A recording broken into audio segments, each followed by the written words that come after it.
शेख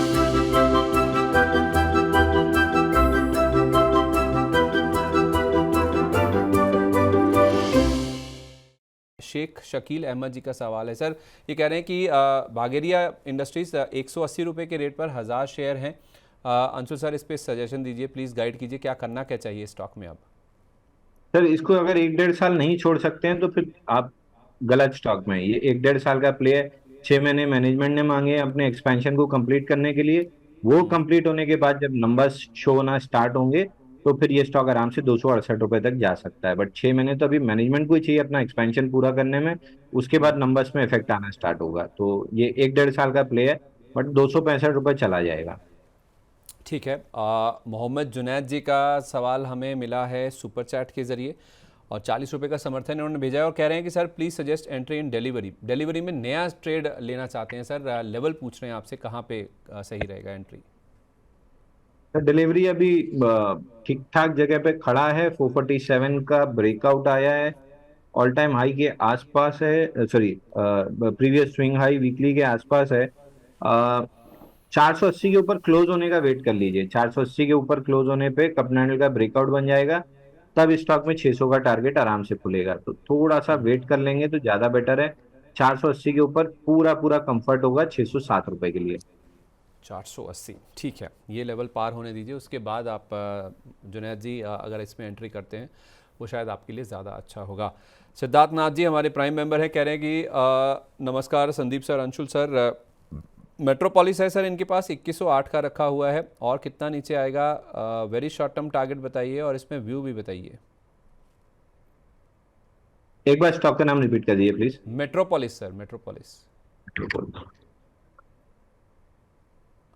2108 का लिया हुआ है। मेट्रोपोलिस में अभी थोड़ी सी दिक्कत चल रही है सर। थोड़ी दिक्कत है और ये थोड़ी दिक्कत आपको 1830 तक शायद नीचे एक बार ले जाए। बट 1830 मेरे को लग नहीं रहा टूटेगा। अगर आया भी वहां पे तो बाइंग अपॉर्चुनिटी होगी क्योंकि रिवर्सल में 2300 रुपए जा सकता है। तो पहले एक बार शायद आप 100 रुपए डाउन साइड और देखें before it moves up. But जाना इसको 2300 रुपए है। ओके, ठीक है। सौरभ गोयल जी कह रहे हैं सर मेरे पास एमटा टेक रखे हैं, MTAR टेक 1373 रुपये के रेट पर। डे बिफोर यस्टरडे यानी कि परसों अंशुल सर ने बोला था कि 2075 जब पार हो जाए ना तो उसके ऊपर निकल जाए तो फिर से इसको पूछना। अब क्या करना है इसमें बताइए, मैं 3 महीने तक होल्ड कर सकता हूँ कह रहे हैं। मतलब इतनी बारीकी से लोग लेवल सुन के नोट करके रखते हैं। मतलब अच्छा लगा सुन के बट आश्चर्य भी हुआ थोड़ा सा।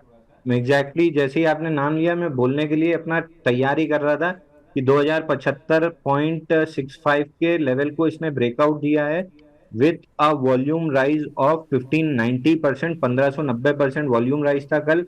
4.7 मिलियन के वॉल्यूम पे कल ब्रेकआउट दिया है।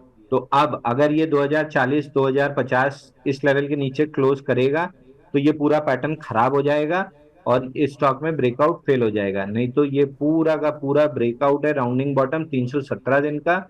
आप मान के चलो कि इसमें बहुत गिरी से गिरी हालत में भी इसका टारगेट बनता है करीब करीब 2500 रुपए का, 2494 का। और अगर 2494 नहीं अटकाया, उम्मीद तो कम है कि अटकाएगा बट अगर नहीं अटकाया तो फिर सीधा ऑल टाइम हाई निकलेगा ये स्टॉक। तो 2075 का जो ब्रेकआउट आया है बड़े वॉल्यूम से आया है, मेरे ख्याल से ब्रेकआउट सस्टेन होना चाहिए। ओके, ठीक है। तो 2500 रुपये तक के लेवल्स, 2494 टू बी प्रिसाइज, वहाँ तक ये स्टॉक जाता है वो दिख सकता है। बड़ा ब्रेकआउट है इस स्टॉक में। तो फिर आपके लिए राय यही है सर गोयल साहब कि आप इसमें बने रहिए, राइड कीजिए टाइड को। और सर इनको कोई स्टॉप लॉस देना चाहेंगे क्योंकि इनकी खरीद बहुत नीचे की है। सर एग्जैक्टली 2040 2050 इस लेवल के नीचे क्लोज नहीं करना चाहिए। इस लेवल के नीचे क्लोज करेगा तो फिर पैटर्न खराब हो जाएगा। तो यही आपका स्टॉप लॉस भी होगा। ठीक है, क्लोजिंग बेसिस पर इस स्टॉप लॉस को आप ध्यान में रखिए और इसमें बने रहिए। 2494 तक के लेवल्स भी इसमें आ सकते हैं। प्रलय दत्ता जी का अगला सवाल सर आपके सामने रख रहा हूँ। ये कह रहे हैं कि good afternoon Anshul sir, Suzlon और सर्वेश्वर फूड में 1000 और 5000 शेयर हैं रिस्पेक्टिवली। 3 महीने का व्यू है, उस हिसाब से एडवाइस कीजिए सर, स्टॉप लॉस और टारगेट क्या रखें। सर सर्वेश्वर फूड में तो स्टॉप लॉस आपका आएगा 5 रुपए 34 पैसे का क्लोजिंग बेसिस पे। अगर इसके नीचे क्लोज किया तो स्टॉक खराब हो जाएगा, हम एग्जिट करने लगेंगे। और सुजलॉन आपके लिए आज वापस से हल्की सी मूव आना स्टार्ट हुई है, बट मैं अभी थोड़ा सा और वेट करूंगा। 52 रुपए का जो सपोर्ट प्रोटेक्ट होना चाहिए था वो प्रोटेक्ट हो गया है, बस 10-20 डे मूविंग एवरेज के ऊपर निकल जाए तो आई वुड बी कंफर्टेबल। फिर 70 रुपए और 80 रुपए 50 पैसे दोनों के टारगेट खुल जाएंगे। बस 10 अबाउट 20 जैसे ही आ जाए आप बाई करना स्टार्ट कर दीजिएगा। ओके, ठीक है, परफेक्ट है। अगला सवाल है सुबोजीत रॉय जी का। कह रहे हैं नमस्कार संदीप जी, अंशुल जी। एचडीएफसी बैंक है सर इनके पास 670 पे, कह रहे हैं कि क्वांटिटी है मेरे पास 60 शेयर, अप्रैल 2022 से ले रखा है, बहुत ही बढ़िया लेवल पर सर इन्होंने एंट्री कर रखी है। क्या करें, इसको होल्ड करूं या फिर प्रॉफिट बुक कर लूं? पर अगर इन्वेस्टर हैं तो आराम से होल्ड किए रहिए, कोई खास दिक्कत नहीं दिख रही है। 1100 तक जा सकता है। बट अगर आप 2-3 महीने के नजरिए से देख रहे हैं तो एचडीएफसी बैंक के मुकाबले एक्सिस बैंक आपको ज्यादा पैसा दे देगा। स्विच करना है नहीं करना है आपकी इच्छा, आप अपने हिसाब से डिसाइड कीजिए। बट अगले 3 महीने में एचडीएफसी बैंक भी पैसा देगा, लेकिन ज्यादा पैसा एक्सिस बैंक देगा। एक्सिस बैंक ज़्यादा पैसा दे सकता है, और एक्सिस बैंक के तो आज नतीजे भी आने, नंबर्स भी आने, उससे पहले थोड़ा सा ये स्टॉक हल्का होता हुआ दिख रहा है। आधे % के आसपास की यहाँ पे तो गिरावट पहले दिख रही है, तो पहले आप नतीजे देख लेने चाहिए सर, पहले नतीजे देख लीजिए उसके बाद कीजिए। इवेंट के जस्ट पहले बाइंग नहीं की जाती है, तो एक दिन निकल जाने दीजिए, नतीजे अगर अच्छे आते हैं तो उसके बाद फिर लीजिएगा। बाकी चार्ट पे एक्सिस बैंक ज्यादा अच्छा दिख रहा है, यहाँ से 100 रुपए चलने जैसा दिख रहा है। एचडीएफसी बैंक में भी कंसोलिडेशन और चलेगी, बट चूंकि अब मेरे को नहीं पता, मतलब फुल सेटअप पे बैठा नहीं हूँ, मेरे को आइडिया नहीं था कि इसका आज रिजल्ट है। आज रिजल्ट है तो आज रुक जाइए, कल परसों खरीदिएगा, पहले रिजल्ट निकल जाने दीजिए। एक्सिस बैंक के आज नतीजे हैं, और शनिवार को यानी कि over the weekend HDFC bank के भी नंबर्स आने वाले हैं। ढेरों सारे बैंकों के नंबर आने हैं उस दिन। आईसीआईसी बैंक के नंबर्स भी आएंगे, इंडसइंड बैंक भी है, येस बैंक भी है, और सारे बैंक भी हैं। अल्ट्राटेक के नंबर्स भी हैं जो कि शनिवार को ही आएंगे। तो वीकेंड काफ़ी हैवी है, दिवाली से पहले बहुत सारी कंपनियां हैं जो कि अपने नतीजे घोषित करने वाली हैं, और उसमें प्रिडोमिनेंटली बैंकिंग नाम काफ़ी ज़्यादा हैं, जिसमें एचडीएफसी बैंक और आईसीआईसी बैंक भी शामिल है, और आज आने वाले हैं एक्सिस बैंक के नतीजे। ओके, ये होगी इन दोनों बैंकों की बात। पार्थनाथ जी कह रहे हैं सर कि नावा है इनके पास, NAVA, अब नावा बोलते हैं, नवा बोलते हैं। 674 का प्राइस है सर इनका, जहां पे इन्होंने एंटर किया है। शॉर्ट टर्म का टारगेट पूछ रहे हैं आपसे, और आपका थोड़ा व्यू भी बताएं कि क्या करना चाहिए अब। सर 667 के ऊपर ब्रेकआउट आया था जो फेल हो गया था। जिस दिन ये 667 के नीचे आगे क्लोज किया था उस दिन से हम बात करते आ रहे हैं कि 572 तक आ सकता है। हालांकि वॉल्यूम में, सॉरी सेलिंग में वॉल्यूम नहीं है, बट नॉनदलेस लॉन्ग लिक्विडेशन आ रहा है 572 तक। अब 572 अगर नहीं टूटता है तो वापस से ये सेकंड अटेम्प्ट मारेगा। 572 टूटता है तो और डाउन साइड आएगी, तो अब निकलने का कोई मतलब नहीं है। अब 572 तक देख ही लेना चाहिए। 667 660 के बाद निकल गए होते तो भी ठीक था, तो अब निकलने का कोई मतलब नहीं है, अब एक बार होल्ड करना पड़ेगा आपको। ठीक है। टाटा टेक्नोलॉजी सर, इसका भी चार्ट एक बार देख लीजिए आप। मैं मौमिता मित्रा जी का सवाल पढ़ देता हूँ, ये हमारे प्राइम मेंबर हैं। इनके पास सर टाटा टेक्नोलॉजीज़ के 82 शेयर हैं, और प्राइस है इनका 751 रुपये का। अब सवाल इनका ये है कि मुझे एवरेज कहाँ पे करना चाहिए। पहले तो सर ये बताइए कि इनको एवरेज करना चाहिए नहीं करना चाहिए, अगर हाँ तो फिर लेवल भी बताइएगा। सर अगर मेरे पर्सनल पोर्टफोलियो में नहीं होता तो मैं आपको ये सलाह दे सकता था कि 660 और 630 के बीच में एवरेज कीजिए, लेकिन मेरे पर्सनल पोर्टफोलियो में है तो मैं इनको कोई भी buy sell stop loss target की सलाह नहीं दे पाऊंगा। ओके, ठीक है। चिराग पारिक जी कह रहे हैं कि मैंने JSW एनर्जी के शेयर खरीद रखे हैं, और मेरा एंट्री लेवल है 545 रुपये का। शॉर्ट टर्म का टारगेट क्या होगा इसका? 545 की एंट्री है सर, वहीं पे तो खड़ा है क्या? 541 ब्रेकआउट पॉइंट है, उसी के आसपास घूम रहा है। किसी भी दिन फटेगा तो 635 रुपये चला जाएगा। ओके, ठीक है। उमेश सैनी जी कह रहे हैं Sandeep ji and Anshul ji, I am big fan of Money 9। बहुत शुक्रिया आपका सर। ये कह रहे हैं कि मेरे पास CG पावर के 50 शेयर हैं 720 रुपये पर, और वारी रिन्यूएबल टेक्नोलॉजीज़ के 50 शेयर हैं 1200 रुपये पर। क्या इसे अभी होल्ड करूं या फिर इसमें से निकल जाएं? प्लीज़ बताइए सर, इसमें क्या करूं? और वारी टेक्नोलॉजीज़ तो सर मैं, वारी रिन्यूएबल टेक्नोलॉजीज़, वारी एनर्जीज़ नहीं, वारी रिन्यूएबल एनर्जीज़ तो मैं भी रिन्यूएबल टेक में भी आपसे पूछने वाला था। इनके नंबर्स आए थे सर 2 दिन पहले, और नंबर्स के बाद से लगातार ये शेयर गिरा। आज भी देखिए 6% के आसपास की गिरावट है। 1185 का लेवल है, और इनके लिए हुए हैं सर 1200 रुपये पर। तो 2 दिन में जो गिरावट हुई है, इनके एंट्री लेवल से भी नीचे आ गया ये शेयर। 1267 का ऑल टाइम हाई था वारी एनर्जी, रिन्यूएबल टेक्नोलॉजी में। इसको स्वीप कर दिया है कल, मतलब लॉन्ग्स को ऊपर ट्रैप किया और उसके नीचे आगे क्लोज किया, और आज उन्हीं लॉन्ग्स को एलिमिनेट कर रहा है। तो जब तक 1170 क्लोजिंग बेसिस पे प्रोटेक्टेड है, आप मान के चलिए कि यहाँ पे साइडवेज कंसोलिडेशन डेवलप करके ऊपर चलेगा। 1170 टूटा तो फिर डाउन साइड शायद 1050 1060 तक की आ सकती है। तो 1170 के लेवल को वॉच कीजिए, ये नहीं टूटना चाहिए क्योंकि 1267 ऑलरेडी स्वीप हुआ है। 1170 नहीं टूटना चाहिए, 2-3 दिन वेट कीजिए, जो होना है अगले 2-3 दिन में डिसाइड हो जाएगा, उसके बाद फर्दर ट्रेंड डिसाइड होगा। बट 1170 के नीचे क्लोज किया तो खराब हो जाएगा स्टॉक। दूसरा सीजी पावर अभी पैटर्न अंडर डेवलपमेंट है, 786 निकलता है तो फिर 1000 रुपए का टारगेट बनेगा। अभी पैटर्न अंडर डेवलपमेंट है, 786 790 के ऊपर ब्रेकआउट बनेगा। चलिए ठीक है, ओके। सर बहुत सारे सुपर चैट्स के जरिए भी हमारे पास सवाल आ रहे हैं। मैंने एक मोहम्मद जुनैद जी का सवाल लिया था, एक शैलेंद्र सिंह जी का सवाल हमारे पास आया, 40 रुपये का कंट्रीब्यूशन इन्होंने दिया है। दो शेयर है इनके पास, एक तो है बीएसई है, दूसरा अर्बन कंपनी। अर्बन कंपनी पे तो शैलेंद्र जी आप थोड़ा वेट कर लीजिए, हम आपको थोड़ा इसके बारे में जानकारी भी देंगे बर्निंग स्टॉक्स में, तब आप इसकी बातचीत करते हैं। 158 आपका मैं लेवल याद रख लेता हूँ। बीएसई इनके पास सर 2212 रुपये का खरीदा हुआ है, तो अच्छे खासे गेंस पर बैठे हैं, आपका व्यू जानना चाह रहे हैं।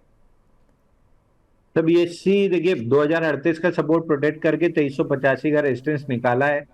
आइडियली 2738 रुपए जाना चाहिए। 2350 का क्लोजिंग बेसिस स्टॉप लॉस ले लीजिए। अगर 2350 टूटा तो 2038 आएगा, नहीं टूटा तो 2738 जा रहा है, ऊपर जाने की प्रोबेबिलिटी ज्यादा है।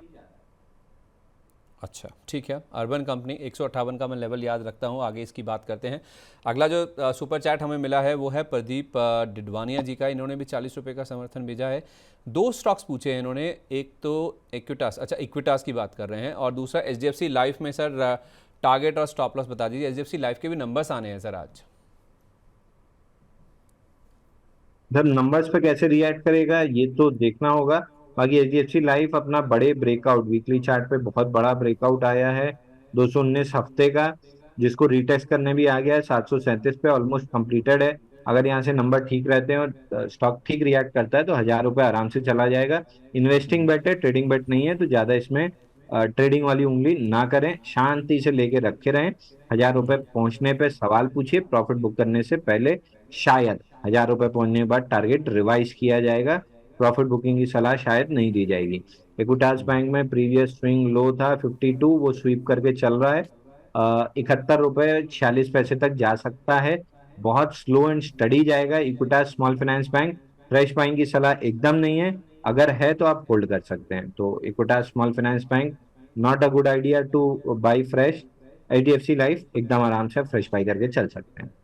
ठीक है, लेकिन एचडीएफसी लाइफ में ट्रेडिंग का व्यू ना रखें, लंबी अवधि का व्यू रखें, और इक्विटास में आपको फ्रेश खरीदारी नहीं करनी है तो आप ज़रूर अपने पोर्टफोलियो में बनाए रख सकते हैं। तनिष्क जी का सवाल आया है सर हमें सुपर चैट के जरिए, ये कह रहे हैं कि मेरे पास डायमंड केबल के शेयर हैं 152 के रेट पर, और E2E नेटवर्क्स, आई थिंक यही नाम है इसका, 3200 के रेट पर बाय किया हुआ है। 2 साल का व्यू है, मुझे क्या करना चाहिए?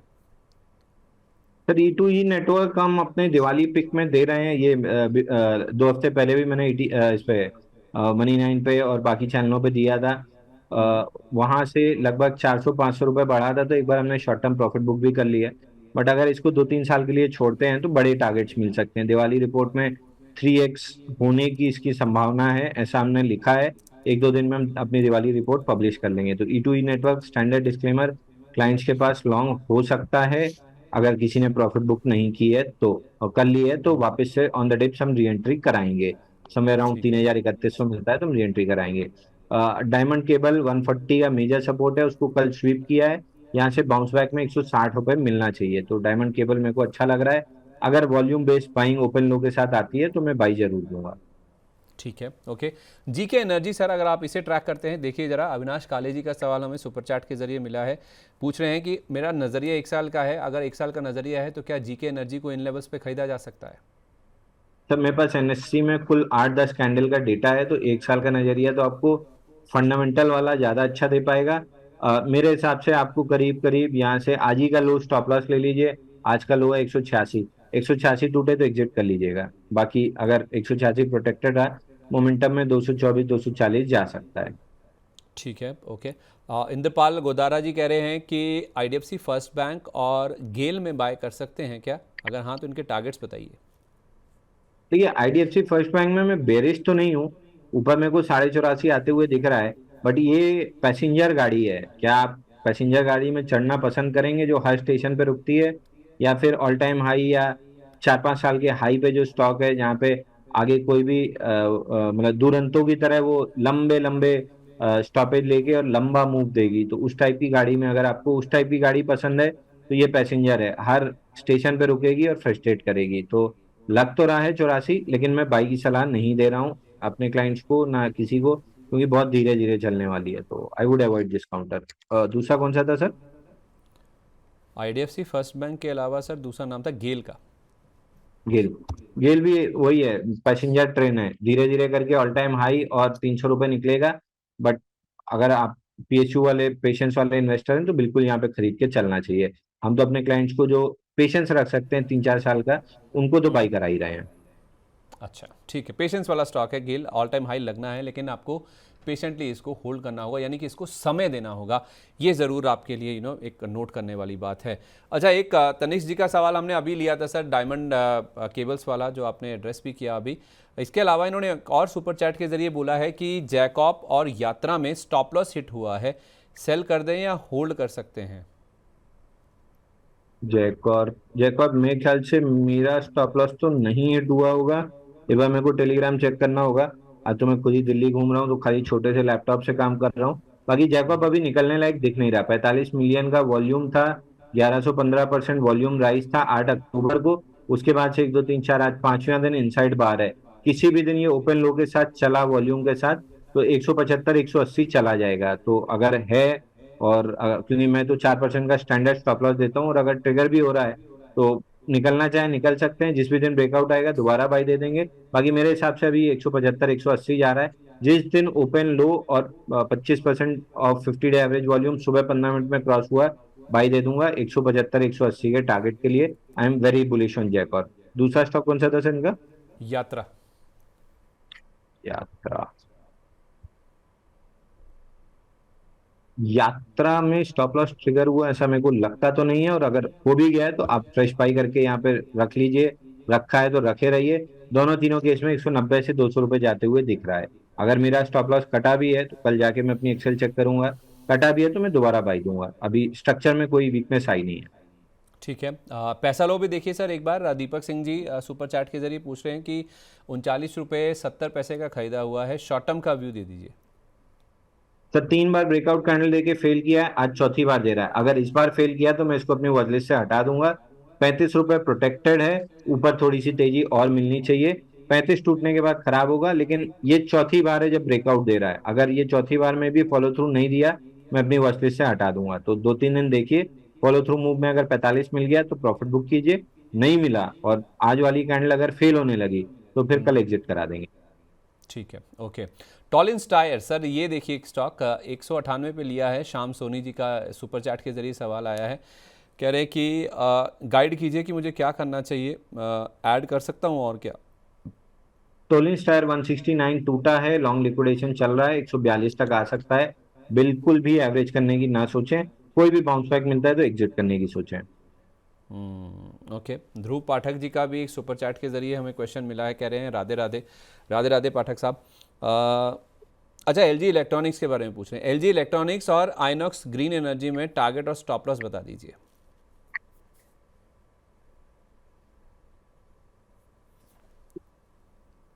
अच्छा सर, एक चीज आपने अभी नोटिस की होगी, जैसे जयकौर पर यात्रा पे बात हुई, अगेन मैंने क्लैरिफाई किया कि अगर स्टॉप लॉस कटा है तो हम दोबारा बाई देंगे। अगर नहीं कटा है, मतलब मेरे को चेक करना होगा, अभी मैं चेक नहीं कर पा रहा हूँ, उस पोजीशन में नहीं हूँ कि मैं चेक कर लूँ। तो एम्बिग्विटी है, कल ज्यादा क्लियर हो जाएगा। बट आपने एक चीज नोटिस की होगी, मैंने एवरेज की सलाह नहीं दी। अगर स्टॉप लॉस भी कटा है तो मैंने ये नहीं कहा कि एवरेज कीजिए, क्योंकि मैं हमेशा बोलता हूँ mid cap small cap once in a blue moon कभी एवरेज करना चाहिए, नहीं तो स्टॉप लॉस काट के it is always easier to re enter the stock than holding a losing position. तो अगर कटते हैं तो एक बार निकलिए, दोबारा एंट्री का मौका मिलेगा। Mid cap small cap micro cap में एवरेज जैसा वर्ड कोई नहीं होता है। नियम अच्छे से पता हो तो ये पता होता है नियम कब तोड़ना है। कभी तो एक दिन ऐसा आएगा कि नियम टूटेगा। महाभारत में एक दिन तो ऐसा भी आया था कि श्री कृष्ण ने हथियार उठा ही लिए थे। तो आपको ये पता होना चाहिए कि नियम कब तोड़ना है। ये तब पता चलेगा जब गेम के नियम आप अच्छे से पढ़ लें। तो अभी जब रिटेल को नियम नहीं पता है तो एक ही नियम फॉलो कीजिए, स्टॉप लॉस कटा है तो काटिए। री एंटर हमेशा आराम से कर सकते हैं। पकड़ा हुआ स्टॉक 50-60% गिर गया, कैपिटल खराब कर देगा। इससे अच्छा है 4-6% स्टॉप लॉस दे के निकल जाइए, अगले में 8% मिल जाएगा तो लॉस कवर होके प्रॉफिट में आ जाएंगे। तो आपने ये चीज नोटिस की, मैंने एवरेज कभी भी नहीं बोला, मैंने ये बोला दोबारा एंट्री बनेगी तो करा दूंगा, अगर कटा है स्टॉप लॉस तो ये चीज ध्यान रखिए, मैं एवरेज कभी नहीं कराता हूँ। तो मेरे से पूछना भी बेकार है कि एवरेज करना चाहिए। अब ठीक आ है। जाए आइनॉक्स स्क्रीन पे, ब्रेकआउट है 224 के ऊपर, और 184 पे हमने बाई दिया था, 224 का टारगेट कंप्लीट हो चुका है। अब नया जब मूविंग एवरेज से काफी दूर है तो मैं नया बाई नहीं दे रहा हूँ, बल्कि यहाँ पे प्रॉफिट बुकिंग की सलाह ज्यादा दे रहा हूँ ऑन द डिप्स। या तो मूविंग एवरेज कैचअप कर ले साइडवेज रह के, या ये स्टॉक पुल बैक लेके मूविंग एवरेज तक आ जाए, दोनों केस में बाइंग बनेगा। मूविंग एवरेज अभी 200 के नीचे है, और पूरे स्ट्रक्चर में 224 नहीं टूटना चाहिए। तो अभी तो प्रॉफिट बुक करके इसको 2-3 हफ्ते के लिए भूल जाइए, जिस टाइप का भी डेवलपमेंट होगा देख लेंगे उस हिसाब से क्या करना है, बट अभी तो प्रॉफिट बुक करके इससे अलग हो जाना चाहिए अगर आपके पास है तो। और दूसरा स्टॉक कौन सा था सर इनका? LG INOX electronics. स्क्रीन के एलजी इलेक्ट्रिक, इसका मेरे पास बहुत ज्यादा डेटा नहीं है, बट जितना डेटा है, कल का लो, जो लो है 1650 का, इसको स्टॉप लॉस लगा के आप होल्ड कर सकते हैं अगर चाहें तो। अच्छा, वैसे कोई ऐसी दिक्कत की बात नहीं है। मेरे लग तो नहीं रहा है, लेकिन 3 से 5 दिन में निकल भी लेंगे। ठीक है, जैसा आपका हमेशा से आईपीओस को लेकर व्यू रहा भी है, 4-5 दिन में जब पूरा जूस निकल जाए तो उसके बाद निकल जाए, फिर बेस फॉर्मेशन का आप इसमें इंतज़ार कीजिए। तो फिलहाल के लिए जो कल का लो था वो 1650 का था। कल 1749 रुपये का हाई लगाया था, 1650 का लो लगाया था। उसी लो लेवल को आप पकड़ के स्टॉप लॉस मान के इसमें अपनी जो पोजीशन है उसको इंटैक्ट रख सकते हैं। ध्रुव पाठक जी, एक हमारे प्राइम मेंबर हैं प्रवीण नूनीवाल जी, कह रहे हैं thank you Anshul sir. Sir मेरे पास एल एन टी फाइनेंस 189 के प्राइस पर 1000 शेयर रखे हुए हैं, अच्छे लेवल पर ले रखे हैं, अभी क्या करें, बुक करें या फिर होल्ड करें? मुनाफा हो रहा है सर, थोड़ा मन में आती है ना बात कि कहीं मुनाफा हो रहा है, हाथ में आए मुंह को ना लगे, वैसी वाली बात ना हो जाए। नहीं नहीं, बिल्कुल एकदम सही सोच रहे हैं सर, अगर सोच रहे हैं ये चीज तो बिल्कुल सही सोच रहे हैं, क्योंकि हाथ आई हुई प्रॉफिट थोड़ी बहुत वापस देना ठीक है, पूरी की पूरी वापस देना तो एकदम ही गलत हो जाएगा। तो आप ट्रेलिंग स्टॉप लॉस 254 रुपए का ले लीजिए, या फिर एक काम कीजिए, हम 170 के ब्रेकआउट से 400 रुपए के लिए लेके चले थे, तो 20% पोजिशन यहाँ हल्की कर लीजिए, 20% 300 पे हल्की कर लीजिए, 20% 340 पे हल्की कर लीजिए। ऐसे थोड़ा थोड़ा हल्की करते जाएंगे ना, तो ट्रेलिंग स्टॉप लॉस भी आप आराम से काट लेंगे, आपको दुख नहीं होगा। और अगर ट्रेलिंग स्टॉप लॉस नहीं कटा, धीरे धीरे ऊपर गया, थोड़ा थोड़ा करके पोजीशन छूटती जाएगी। मैं जनरली ऐसे ही प्ले करता हूँ, आपकी जगह मैं होता, मैं 250 का क्लोजिंग बेसिस स्टॉप लॉस लगाता, 20% यहाँ खाली करता, 20% 300 पे, 20% 340 पे, ऐसे करते करते मैं 400 तक खींचता विद ट्रेलिंग स्टॉप लॉस, और जहां ट्रेलिंग स्टॉप लॉस कटता वहां 100% खाली कर लेता। फिलहाल ट्रेलिंग स्टॉप लॉस 250 रुपए क्लोजिंग बेसिस पे आती है, क्योंकि 254 स्टॉप लॉस, 254 का मेजर सपोर्ट है। ठीक है, ओके, परफेक्ट है। संदीप सिंह जी, हमारे प्राइम मेंबर हैं, ये कह रहे हैं कि सर एनएसडीएल का एंट्री प्राइस बता दीजिए लॉन्ग टर्म के लिए। तो लॉन्ग टर्म के लिए तो मेरे को 2000 लगता है, लेकिन एंट्री प्राइस अभी नहीं बन रही है। 1159 1340 का बॉक्स है या रेंज है, 1340 के बाद में बाइंग देना स्टार्ट करूंगा, या तो फिर कायदे से 1156 के नीचे 2-4 दिन क्लोज करके वीक लॉन्ग्स को कटा के हल्का करके फिर 1160 के ऊपर आए तो बाई दूंगा, या फिर 1340 के ब्रेकआउट पे बाई दूंगा। इसके बीच में मेरा बहुत ज्यादा कोई मन नहीं है करने का, क्योंकि ये बजाज हाउसिंग फाइनेंस की तरह आपको फ्रस्ट्रेट कर सकता है। ओके, निष्ठा श्रीवास्तव जी प्राइम मेंबर है हमारी, कह रही है कि आरबीएल ले रखा है मैंने 262 रुपये के रेट पर, अच्छी एंट्री है इनकी, और पीएनबी भी है इनके पास 113 रुपये का। इन दोनों के टारगेट बताइए। देखिए पीएनबी तो ऊपर जा रहा है 125 रुपए, वहां पे दोबारा सवाल पूछ लीजिएगा, 125 पे देखेंगे प्रॉफिट बुक करना है या निकलना है।